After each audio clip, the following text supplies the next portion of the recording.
in the same way and send it to a tailor to make up.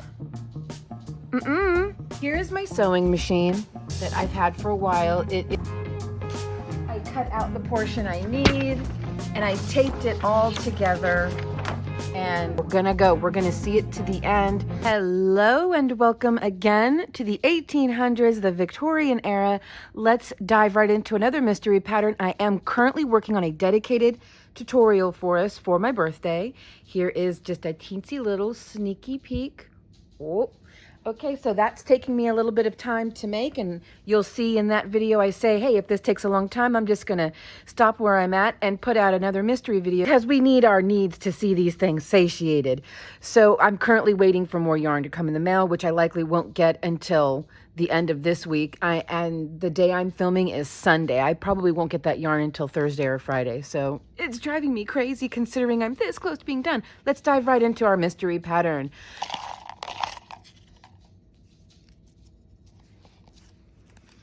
Okay, what do we got? Number 12. 2. So it looks like we might be picking out of the same book we've been playing with, which I don't mind. I really like this book. Uh-oh. Okay, I was going to say, that's not it, is it? Looky, looky, looky. We have one with a pic. We have one with a picture, 1879. Goody, goody gumdrops. Let's dive right in. Now I'm even more jazzed up for this one than ever before. For a full-sized one, measuring 24 inches across the chest, another wearable, use a bone crochet needle number 6, 10 ounces black or gray, double Berlin wool will be required. So double Berlin is going to be roughly the equivalent of our modern Aran or number 4 worsted weight. Make a chain of 58 stitches, and well, let's just wait a minute. We're doing Tunisian crochet. They said, see, I guess they didn't call them crochet needles. Maybe crochet needles were just so long back then it was fine. It was interchangeable. Are we doing Tunisian crochet? Wait a minute. Waistcoat. Did he not black out waistcoat? He was supposed to. The exact length from another waistcoat. Are we making a waistcoat? Okay, let's read this pattern really quick.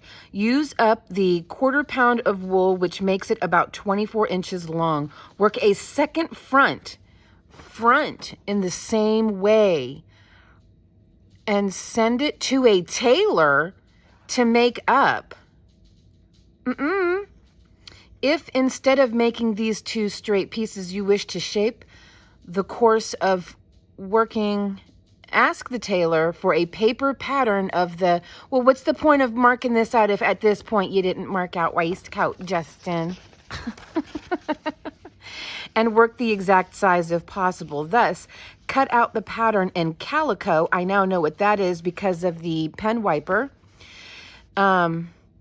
It's kind of a felted material. And when your tricoater or if your French for knitting is large enough, tack it onto the calico. This will simplify the frequent measuring. I'm making this. It sounds like a vest. I'm certain it's still called a waistcoat. It to me sounds like a vest. I'm picturing they're saying 2 front panels and then take it to a tailor to make up. So you're going to Tunisian crochet the front panels, take it to the tailor, and then have them put some kind of material for the back of it to create a vest or a waistcoat. I mean, I know what a waistcoat is. I used to have one. Okay, these, I'm going to say waistcoats because, Justin, I'm not going to complain. Do I get these right all the time? Am I perfect? No. Okay, so I'm going to say these waistcoats make very suitable presents to men. It's a men. It says nen, but that's okay. Again, we're not perfect. To men who hunt And to elderly gentlemen, in most cases, or maybe part of the M is cut off, they are highly appreciated, which means that they aren't really worn and not, oh, I'm sorry, that they are really worn and not put carefully by in a drawer. The useful fate of ladies' presents to gentlemen. Even back then, it wasn't any dang different, was it? I'm making this. It's not so much a mystery anymore. I suppose it's a mystery if we don't know what it looks like. We don't know if I'm going to get it right, but we're going to have to figure out how to put this thing together. I do have a sewing machine, you guys. I bought it almost 3 years ago. I tried using it once just to test it, and the lines were wildly all over the place. But this might be the perfect time for me to learn how to use a sewing machine. I bet you I can download a paper. I bet you I can download a pattern for the back of a vest or a waistcoat. I think I can do this. Now, I do have some material from whenever I did the 1934 gown, and I over purchased, but it was so affordable. It was like barely $2 a yard. So I bought a lot of it. I bought like 4 yards of it, and I didn't even need nearly that much. Unfortunately, it is a wedding dress material, so it is like a white satin, but I think that's going to look beautiful. So now I need to know what will pair well with the white satin. Well, pretty much everything. All right, let me get my material and figure out. We can probably get away with using the bell gauge 6. That's a 6 right there. That's the biggest. That is the biggest one they got. And it's too big for this. This is a 5.5 millimeter. Oh my goodness, that might be too big. What are you, a 7? Okay, a 7 doesn't quite fit. I'm going to say it's a 5 or a 5.5 millimeter is the size hook they're looking for. Well, I've got a 5.5 millimeter right here. Okay, well, yeah, okay, let me get my material. This is exciting, you guys. Oh my God, watch this one, okay? Don't skip to the end. Watch it. Let's see if I can actually pull this off, y'all. Okay, that's a 6.5 millimeter, not a 5.5. I'm a big fat dork. Okay, I think I'm going to go ahead and use the 6.5. I hope that's the right size. And I'm going to use the same color I used for the Sontag, this sort of mulberry. I think it's really pretty. And also, since I don't know any men, all the men I know were kind of country boys, they would never wear a waistcoat, but I would. I used to own one in my hipstery kind of days. I used to like to wear basically a vest with a little tank top underneath, and then like a long peasant skirt, a silly looking little hat. So I like wearing these kind of things, and I'm picturing I want to make this in brown so bad, but then it would be really hard for you guys to see on camera, I think. I don't know. Picturing myself wearing something like this with like a white tank top underneath, some blue jeans, and my cowboy boots. How stupid cute would that be? Just a moment. I really want to make this in brown. Unfortunately, I only have 1 ball of the brown. I have like 3.5 balls of this, but then I saw this unopened. What do you think of that, like for a vest? I think it would still look cute if it were in this like Aran color. I don't know what you guys, oh, I almost want to, there's really no way for me to ask y'all. It would look so good in brown with this. Let me show you the material I have. So here is the white satin, and then I have a peach as well. Isn't that beautiful? Now, brown. See what I mean? How beautiful that would be? Okay, then we have the mulberry. I don't like it as much. That's okay, but it looks like I'm going to a wedding, so no mulberry. This will look very wedding-ish too, I think. Only the brown doesn't look wedding-ish. Doggone it.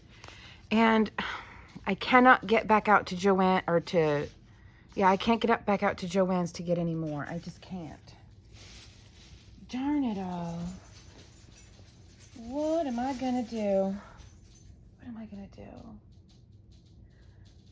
decided what I'm going to do. I'm going to go ahead and make this. I'm going to hold on to the brown. When I can get back out to Joann's, which won't be for another week, I'll just pick another one of these up so I can make myself one later and not worry about how dark this is on camera. And I'm going to go ahead and make it with this so it's easier to see on camera. And that way I have two vests, one for an upcoming wedding that I have no plans for, and another one I'm going to want to wear. Here, let's just get into this. So I am seeing that the pattern is extremely basic, but they're basically telling you if you don't want to make two straight pieces, which absolutely not. You wish to shape the course of working, ask the tailor for a paper pattern of... Okay, so what I'm going to do is, I mean, it feels like this, I'm not even working this pattern. Like, what even is this pattern if I just have to go off pattern 100%? This is probably the best part of the pattern right here. I love that. Okay, let me look up mid-century 1800s gentlemen's waistcoats. Okay, so this one is kind of like the mulberry, and it has white in the back. So now I'm almost sold on the mulberry. I love the way that looks. I might do mulberry. We can see mulberry pretty easily on camera because we did it before. But, oh, look, there's dude from Townsend's. Do you guys ever watch Townsend's? I absolutely adore his channel. Okay, so I typed in mid-1800s men's waistcoats for hunting, because that's what it said it was for like outdoors and hunting. So here's how they look. Okay, so basically, like, it's not quite like a vest. It's like what you wear under, it's like what you wear under your coat, waistcoat. I was picturing something more along the lines of this, and, you know, not so much that. Or that. I was picturing along the lines of that. That's a little bit more feminine though. So I have an idea now. I absolutely do not want it in straight pieces. There has to be some shaping. The bottom of it is pretty straight though. So that is actually pretty spot on with the time. So I guess we don't need to shape the bottom, because I was picturing the bottom being shaped like that, but it looks pretty solid across the bottom. And if anybody would know, it would be these people at Townsend's, because this is they live that era, that century. So, all right. I think what I'll do is make straight pieces and then take it upon myself to shape the armholes. I have a little bit more experience with that as of the last pattern I've been working on. Okay, here we go. You know, the darker yarn really does make sense, because why would a man go outside, do anything outside in something that is cream or Aran colored? So, okay, it tells us to start with 58 stitches. So that's going to be for the size of a man. I suppose we'll find out if the hook size I'm using is just obnoxiously too big. I'm basing it on the knitting needle gauge from the same era. So hopefully that's correct. 2, 3, 4, 5, 6, 7, 8. I'll be right back. So it's pretty long. I don't think I'm using the right hook. I may be using a yarn that's too thick, but I will adjust. I will adjust for that. Let's see how long I have made this so far. I'm at 58 stitches now. I just lost my hook. And yeah, that is 19 inches across. That is way too long. So since this pattern, again, is just sort of a foundation, I pretty much have the freedom to go rogue on this. So I'm going to drop it down to maybe 38 stitches instead of 58. So I'll take 20 stitches off. So 1, 2, 3, 4, 5, 6, 7, 8, 9, 10.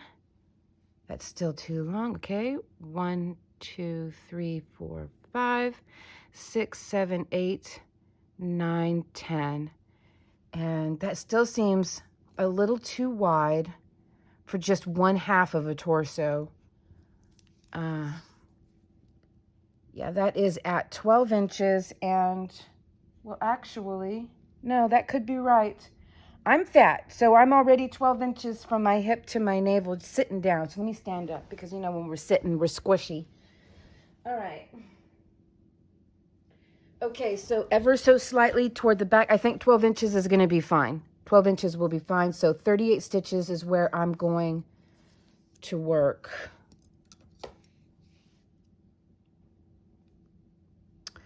Okay, so we're going to work in straight plain Tunisian crochet stitch. I haven't really figured out how many rows. I think to the armholes, I think I want to go about 13 inches.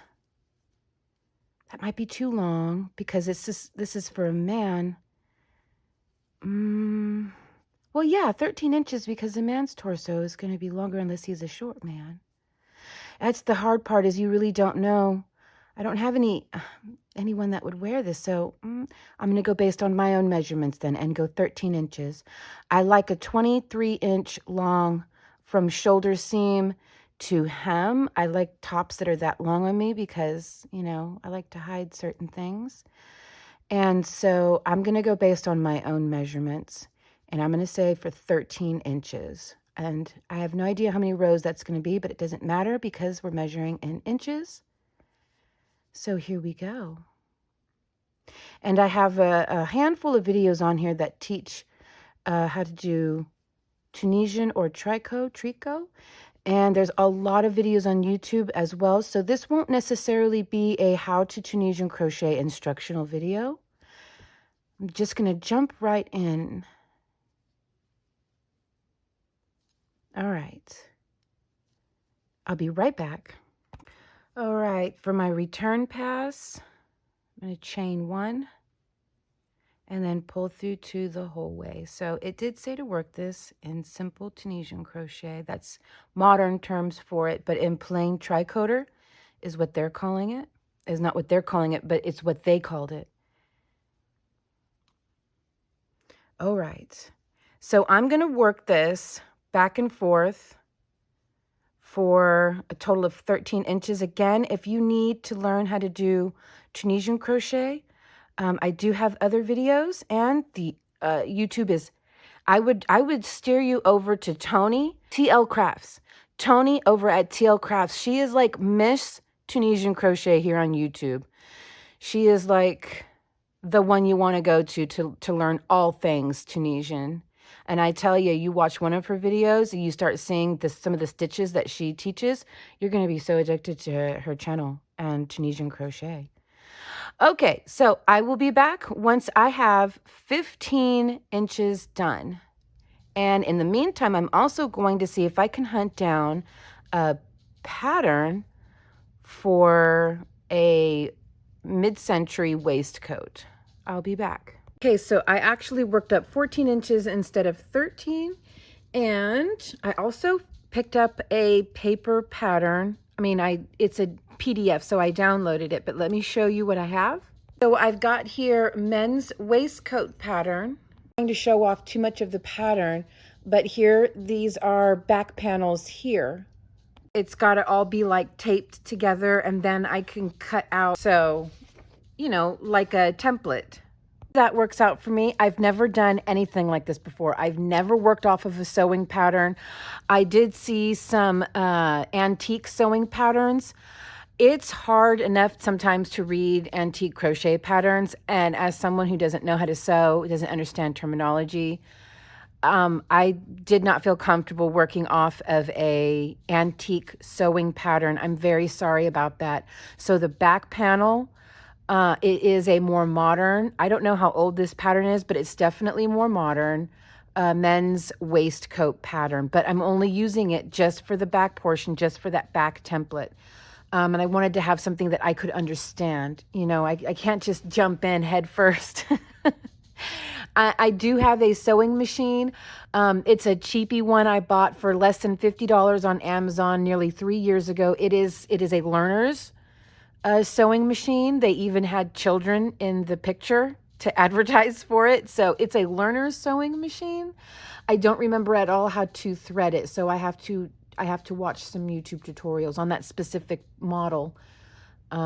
So what I'm going to do now is work out the armhole area with you. So what I think I'm going to do is slip stitch over 7 stitches, So just going to go under the front loop and then work a slip stitch. That's 2, 3, 4, 5,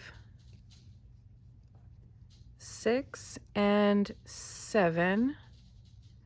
Okay, so now I'm just going to continue to work. I'm going to work another 8, maybe 8.5 inches up, and I think I'm going to decrease another couple of stitches as I go, just to give myself a little, I don't want it to be a straight line up. I want to have a little curve.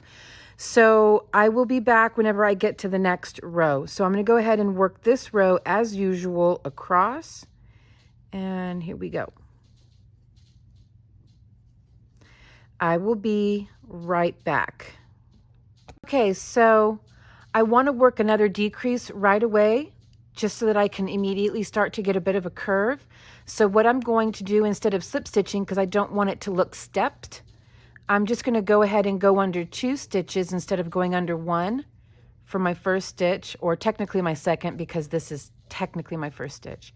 And that will decrease 1 stitch gradually without it looking like step decreases, you know what I mean? So I'm going to go work my forward pass, then I'm going to work the next row my return pass with no decreases, and I will be back at the end of my return pass. Okay, so did my return pass with no decreases. Now I think I will work 1 more decrease, and then I may leave it there. We'll see. I don't want it to be too dramatic, but I just don't want a straight line up. Not yet anyways. There will be a straight line up, but not right away. So this is kind of the armpit area. So I'm going to go ahead and work another decrease. And yeah, that's a gradual. So that's what I want. So I'm going to go ahead and finish this forward pass, work another return pass with no decreases. I may go ahead and decrease 1 more time. I don't know. I will gauge it when I get to the end of my return pass. So I will be right back. Okay, so let me take a measurement here, because this has to go from the inner collarbone area 9 inches. Let me hold that up to me real quick. I know you can't see, but in the end, you'll see everything. That comes over a little far. That comes over a little far. So now I'm wondering if I shouldn't have started with more slip stitches.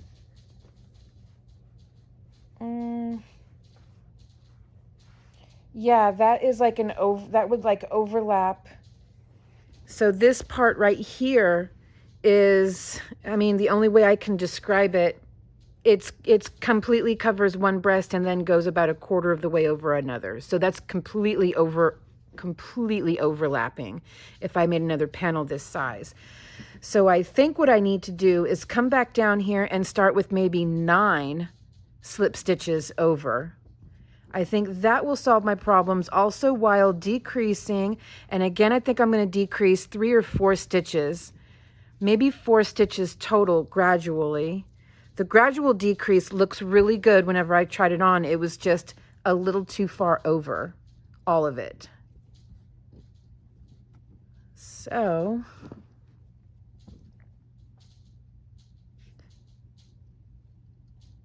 what do we got here?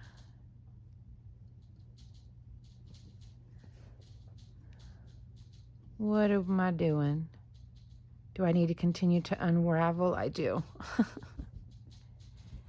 Okay. All right. So that is 1, 2, 3, 4, 5, 6, 7. Let's go 9. That's 8 and 9. Okay, that should work. Let me take a measurement so I know exactly what to do for the second panel. That's 3 inches in. So I'll go ahead and work this first row and then hold it up to myself and see how it looks, since I'm basically making this to fit me. It is going to be like the Townsend's looking one where it's flat on the bottom. Okay, so I'm going to go ahead and do another decrease. So far I've done 1, 2. This will be my third one. I just simply, instead of going up under 1 loop, I go up under 2, and that turns 2 stitches into 1. And see what a pretty stitch that creates there. It's a really nice way to decrease Tunisian crochet. I know that there are other methods.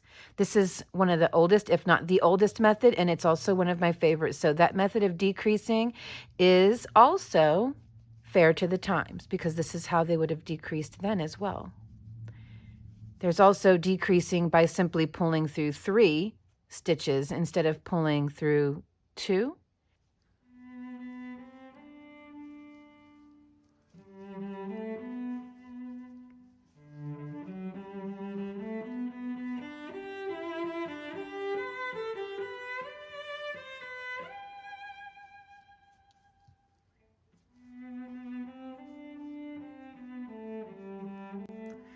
Okay, so this I'm going to decrease again. That'll be 4 decreases. That should be enough. Of course, I'm going to hold it up to myself and see how well that works out. I may need to do another decrease.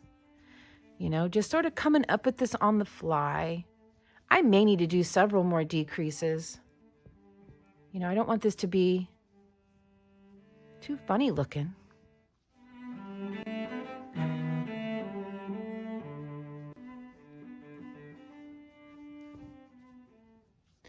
And it may be a situation where I should be decreasing on my forward and my return passes. I don't know. I still don't know. But that is creating a really nice stitching there, isn't it? It just looks so nice. So let me hold this up to myself now and see how well it's faring.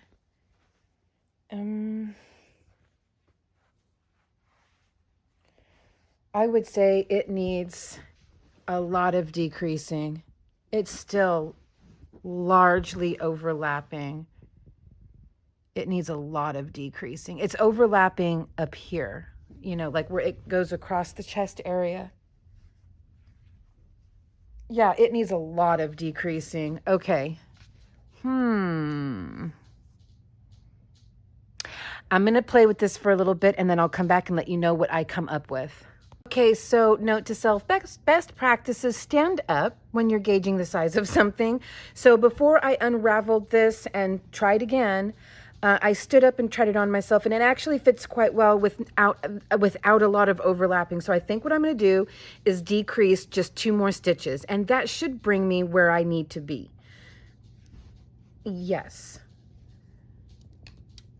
Because so far everything looks good. This reaches around the rib cage area, just about exactly halfway directly under the armpit area. So it's halfway around my ribs. So therefore the back of it will come halfway up toward the front of the ribs and meet each other there. I think that's how it's supposed to be, right?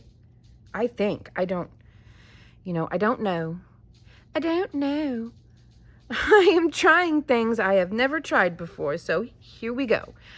I'm going to go ahead and decrease these 2 stitches now and finish this forward pass. Now, as far as this whole portion goes, I'm looking for about 8 to 8.5 inches based on something that already fits me with the same armhole measurements. So I know that's going to work out. The reason I went for 14 inches instead of 13 is whenever I did stand up and try it on before I jumped on here and started working the armhole area, it was just a smidge bit too short. I know waistcoats are supposed to be kind of short. They're supposed to come up above the waistband area. So I tried to keep that in mind. It was still just a little bit too short. So I figured 1 more inch should do it. And I feel comfortable where it's at as far as waistcoats go. It's not where I would want it to sit with a regular top or sweater. Okay, I will be right back. Okay, I'm going to work another decrease. Going through these 2 loops. And I'm going to work a forward and a return pass. And then I will go ahead and hold it up and see how things are faring now. This should hopefully be better. Okay, I really do like the way those decreases look. It's very nice. Okay, I'll be right back. So after trying it on, I think one more decrease will do it. I think so. So here we go. One more decrease. Okay. Whenever I finish this forward and return pass, I will take a measurement and hold it up, of course, to see how it looks on me. I'll be right back. Yeah, after trying it on, I still think I need to do a few more decreases. It's still just, as far as on me goes, it's still just a little wide from here to here.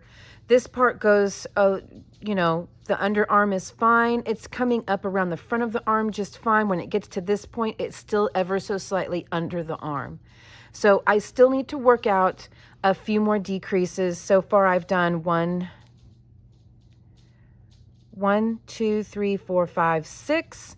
So I'm going to say maybe 8 or 9 total decreases. So I'm going to go ahead and work up some more decreases, and I will be back and let you know how that is working out. I found my sweet spot. Okay, I am, here we go, 1, 2, 3, 4, 5, 6, 7, 8 decreases. That is good. Try on looks good. So I'm just going to work the remainder of this until I have reached 8 or 8.5 inches. So now I'm just going to go through one loop, and that will stop the decreasing. Now it will just go straight up. There we go. Okay, so I will be back whenever I have reached the measurement that I believe I need. Right now, my measurement is at 4 inches. So I need another 4 more inches. Okay, I'll be back. Okay, so I have about 8.5 inches. I did go ahead and decrease my last 2 rows because I just want it to come off my shoulder just a little bit more. I don't want this to look like an incomplete sweater, which I'm afraid it will probably wind up looking like, because I am literally just almost coming up with this on the fly. So I am going to go ahead and bind off now, and I'm wondering if I could decrease one more time. I'm going to do a slip stitch bind off, so a regular bind off. I think I'm going to do a decrease, but I'll show you how to do a regular bind off. You're just going to go through your front loop like usual, and then do a slip stitch, and that's it. But I think I'm going to do a decrease on this first one.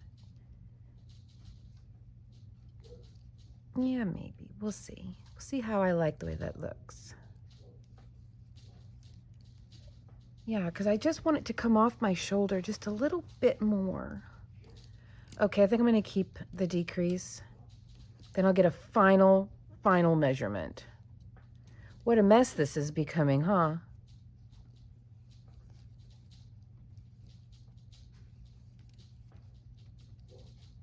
It would be great if I could quit doing that.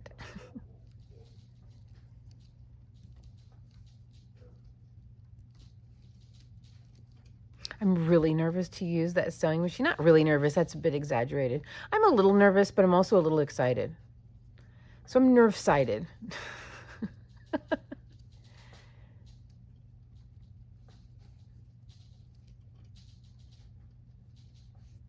And there we go.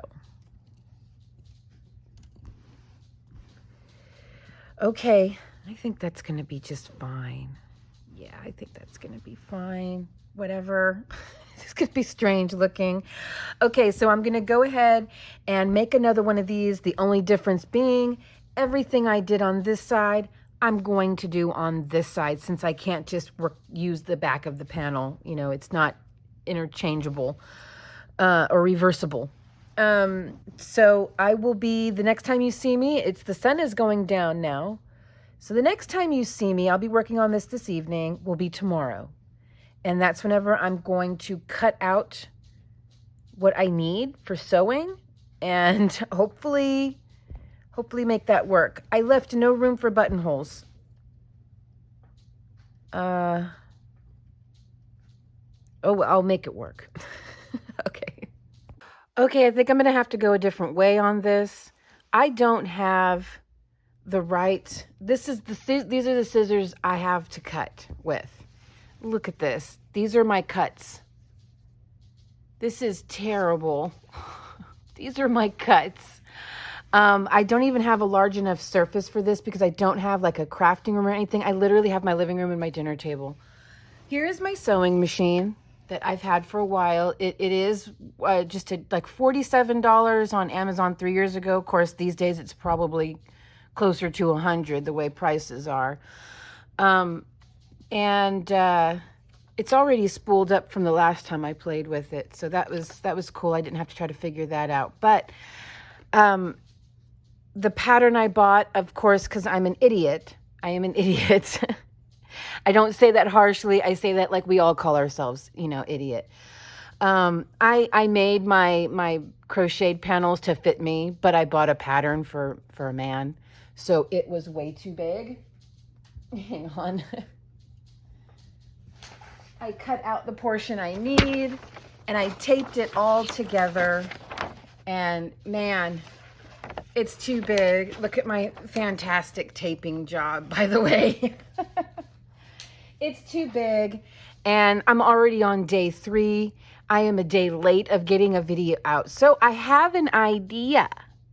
I'm not going to abandon this project. We're going to go. We're going to see it to the end, just not the way they highly recommend, which is to send it off to a tailor, which at this point I would do if there was one near me. But that would probably take even more days. So what I'm going to do is crochet a back panel and essentially turn this into a sweater vest.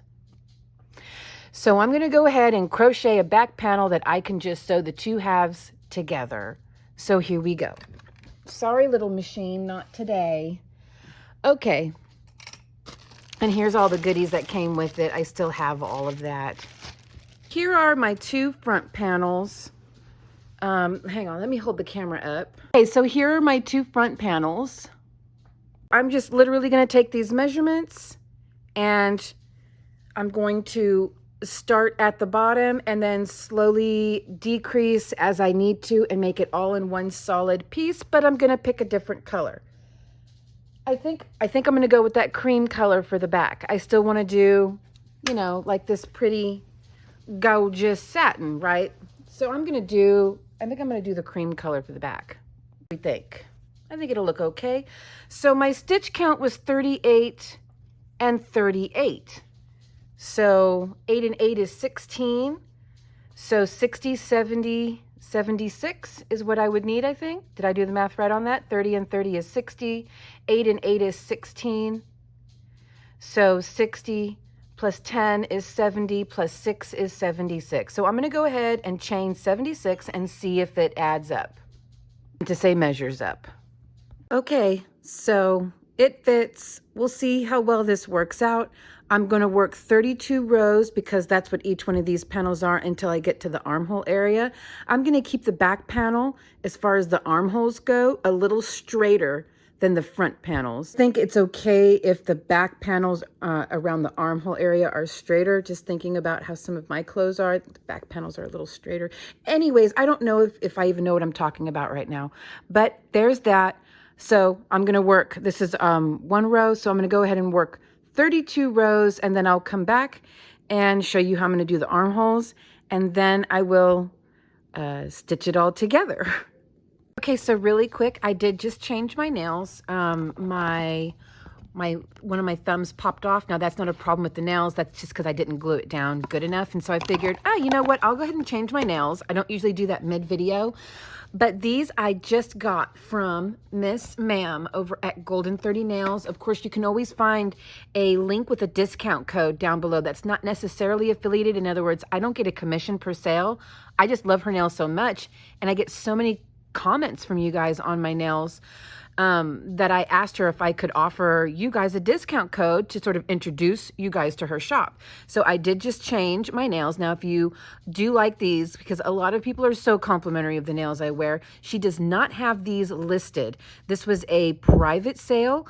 I saw somebody in her, somebody left a photo review under her shop where she had made this custom order for them. And I fell in love with that customer's custom order. And I asked her, ooh, could I get a set of those for myself? Like, can I buy a set? I buy all of my nails from her. And she said, absolutely. I gave her my sizes, which of course you should always buy her sizing kit. It's not very expensive, and it allows you to find the perfect size for you. You always want to start with the sizing kit anyways. So if you do like these enough to want to pick them up, there is a discount code down below, and use that link. And when you go to buy your nails, just leave her a message saying that you want the nails from Just Vintage Crochet, and then direct her to this video. I think she watches some of our videos, but just direct her to this video so she can see what it is you're talking about. Okay, moving on. I'm still working. I just had to take a quick nail break because my thumbnail popped off, and I said, that's it. That is fate telling me to put those gorgeous little black ones. Do you see the glitter? And even the hearts have the glitter. They're so pretty. Oh, I like it. Okay, back to work. Okay, so I have my 32 rows. So now what I'm going to do is slip stitch over 9 stitches, just like I did before. Okay, 1, 2, 3, 4, 5, 6, 7, 8. Oh, golly, I'm sorry. I was a little low. And 9. And now I'm going to continue to work until I have 9 stitches left. Now, this will leave this kind of open and hollow, but whenever I'm all done, I'll just rejoin my yarn and do my 9 slip stitches this way. So let me get a stitch marker and count. The edge stitch counts as 1, this stitch right here. So that's 1, 2, 3, 4, 5, 6, 7, 8, 9. So I will put my stitch marker around that right there. Now, whenever I go to rejoin at the end of all this, I'll rejoin in this space right here, and then just start working my slip stitches to close this up so that it looks like this. Okay, so now I'm going to go ahead and work. I'm probably going to work 3 or 4 decreases up and then finish the rest of that off. Then I'll come back and I'll go ahead and work my slip stitches down here. Then I'll come back and we will sew it all together and see how it looks. I'm pretty sure it's not going to look that great, but I can't walk away from this pattern wholly unfinished. I'll be right back. Okay. Time to sew it together. I took off my cable. I'm just going to continue to use this hook. This is one of those moon lantern Tunisian hooks. I haven't really gotten around to using it yet. I believe it or not, have played with those ones from AliExpress a little bit, but I wanted to give these ones a little love. Okay, so turning this wrong side out, making sure this is right side out. Actually, no, I want the right sides to be touching, the wrong sides to be out on both panels. So I think I will start with the waist portion, then I will do the shoulders whenever I am all done with that. Okay, and I'm going to join with the white.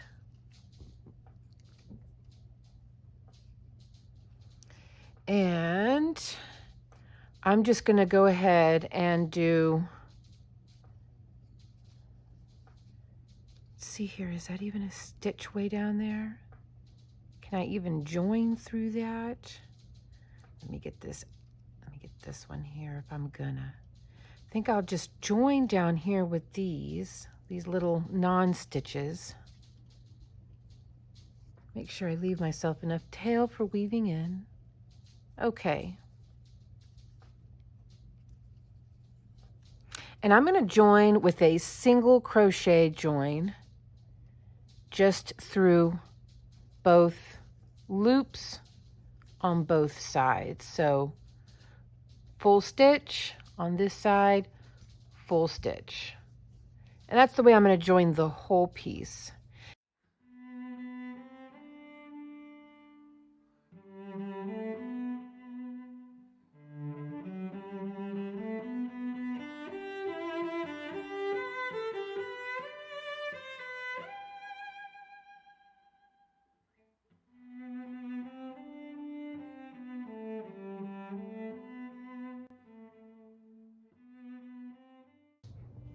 Okay, so it is finished now. I went ahead and sewed these square portions here down to create like a sort of a lapel. I don't have any buttons, so I guess I need to invest in buttons too. The bottom is still rolling up. It's Tunisian crochet. Here's the back. The back is great if this is a cardigan, but it's supposed to be a fitted vest, so it would need to be tied to fit. But here it is. What do you guys think? That's it. Oh, I suppose this is how it would look if it were buttoned. So what do we think? Okay, you guys, I'm gonna head back over to the couch. Okay, so now you can see what I did here. I sewed these flaps down to sort of create a lapel. And if it had buttons, that would be super cool. You can like overlap it a little this way or the other way. But yeah, I don't have buttons, so I guess that's an investment I need to get into, like the ribbon I just got. So I do have the photo now. So here we go. There we go. Waistcoat and crochet a tricoter. And there is the image. I obviously did not nail it. There is no lapel. It just sort of wraps around, and that's it though. I think it's pretty good though. Not bad. Let me lift the camera up. There you go. Yeah, it's still curling pretty strongly, but I really like it. Okay, so there it is. You guys let me know what you think of our 1879 gentleman's waistcoat. Let's look at that last portion again. This was so funny. These waistcoats make very suitable presents to men who hunt and to elderly gentlemen. In most cases, they are highly appreciated, which means that they are really worn and not put carefully by in a drawer, the usual fate of ladies' presents to gentlemen.